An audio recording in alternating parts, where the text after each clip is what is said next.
Is Amazon quietly building the most powerful ad platform in the world?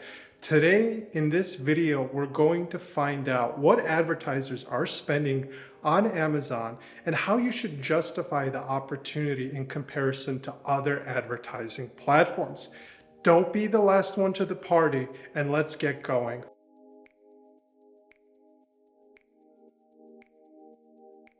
This article from Yahoo Finance caught my eye, and for a while now, Amazon hasn't been reporting on its revenue from its advertising program because SEO on Amazon was sustainable. You saw all the keyword stuffing and the ugly product pages, but it worked, and that helped drive sales. However, this doesn't create a great user experience, and these are big no-nos for Google and other search engines for a really long time now. So Amazon really has to modernize its experience, and as it pivots away from SEO tactics and starts rewarding publishers for using their advertising platform, they're going to see a new profit center develop by using advertising on Amazon.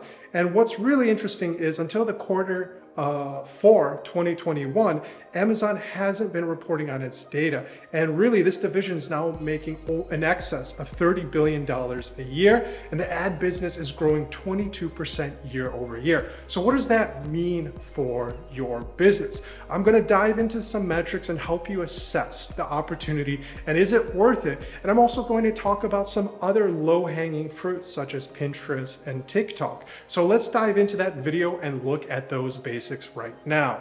All right, so I put together some data here to understand the opportunity, and you can see Google has 20 solid years. Cumulatively, Google has earned over $1 trillion in advertising revenue. You can see it's been a steady growth, but it really took off after their IPO, and it took off especially in 2020. It was a huge jump of 42% and still growing. What's unique about Google is the opportunity is still there because they're using sophisticated new campaign types that allow advertisers to have a first mover advantage. So that's something to consider, especially when you're looking at Facebook.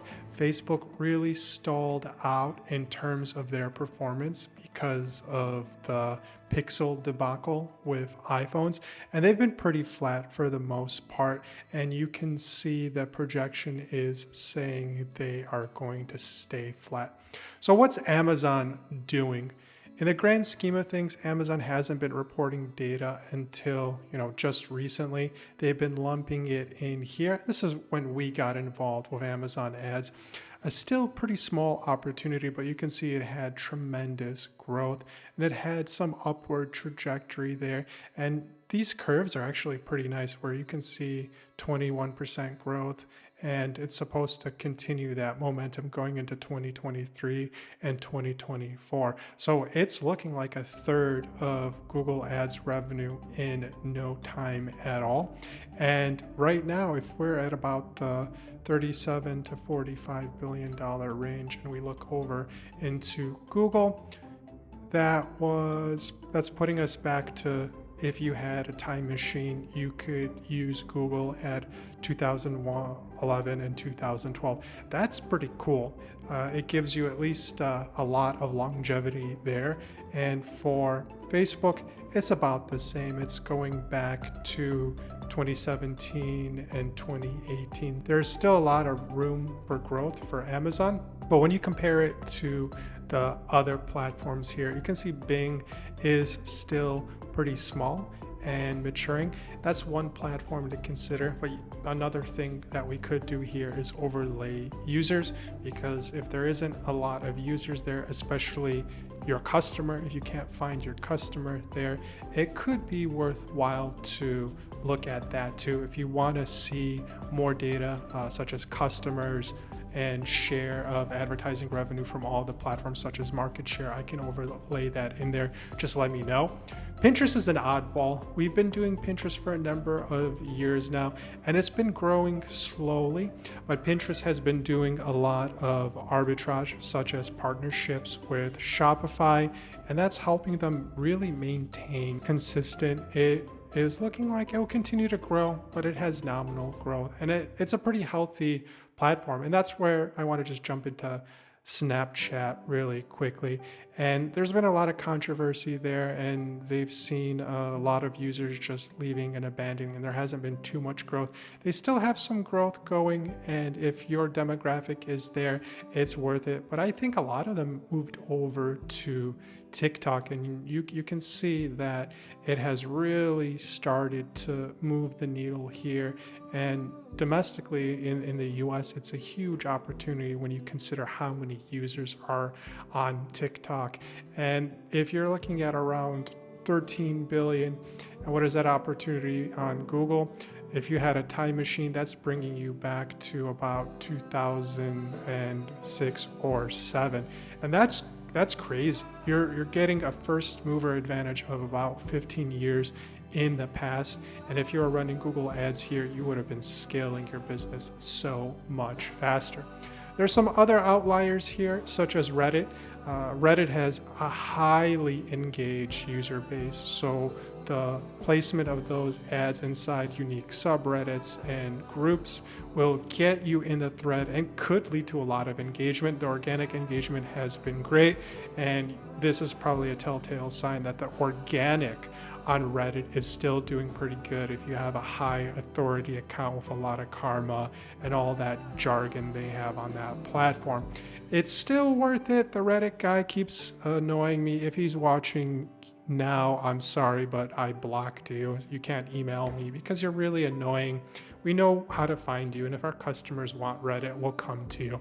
And then finally, X. X is a cool one because it's been around since the very beginning, and they haven't been making a ton of money in terms of advertising. And they really started to go backwards, and the sale of Elon Musk created a lot of negative hysteria there. Another trend to approach is advertisers might abandon some platforms, and this is why these platforms are moving in favor of subscription services, such as Facebook potentially offering a subscription service to offset some of their lagging results in terms of their advertising revenue. We don't know what's going to happen here because this is the lots of gold at the end of the rainbow type scenario that they'll have consistent growth, but we're expecting Facebook to decline because they can't keep up with the Google and also TikTok on the fringes to really go after the throne after Facebook and Google in that order. So make sure to really evaluate your offer. Make sure to understand where your customers are. Most of your customers are going to be on Google and Facebook. A lot of them are going to be on Amazon, and this is also a question of funnels, right? If somebody is on Amazon, they're highly motivated, they have high intent, high buyer motivation. If they're on Google, well, they're doing research. They're in between work, they're on their phone, they're doing the necessary steps. There's a high intent, low intent, no intent discovery that is happening there. And this is a good way that you can look at this graph to determine what is the best opportunity for your business and where's the interest. Because if customers are not interested, if users are not interested, it might be hard to crack their algorithm to get the traffic and results you deserve. So we took a look at the opportunity and we sized it up against the giants, which is going to be Google and Facebook. Of course, they're dominating and they are constantly introducing new features, but really Google is the lion in this lion's den of platforms. Amazon is a maturing platform and it's starting to ramp up. Don't be left behind when this opportunity turns into 100 or 200 billion in advertising revenue for Amazon, because it's going to be saturated and you will have poor results or you will have expensive results. There are some low-hanging fruits, as we saw in the video. It's going to come down to Pinterest or Reddit or Snapchat or even X, as we're seeing a lot more advertisers migrate there, regardless of the fear, uncertainty, and doubt that is coming from some financial sources. Those are great opportunities if you choose to grow on those platforms and if you have a unique selling position for that platform as well. Make sure you prioritize your advertising strategy based off of your store and technology. If you're a Shopify store, Amazon and Pinterest and Google and Facebook are all great platforms. And as well as TikTok, it's a new emerging trend.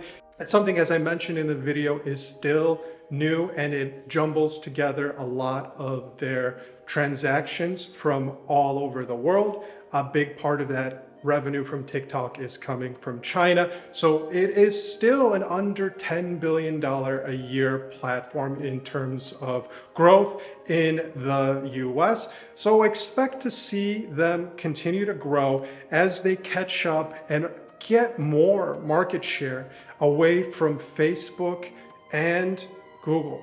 If you found this video helpful, make sure to like and subscribe. If you like that video, it helps us with the algorithm so I can keep making these videos and giving you the insights of a chief marketing officer. If you didn't like this video, hit that dislike button and leave a comment why you didn't like it, and I'll try to improve upon it in the next video. Thanks for watching, and I look forward to seeing you soon. Thanks for watching. If you're still unsure about your digital marketing question, be sure to request a free marketing audit from Zima Media, where one of our marketing consultants will create a personalized video response and address every single one of the smart marketing opportunities to grow your business.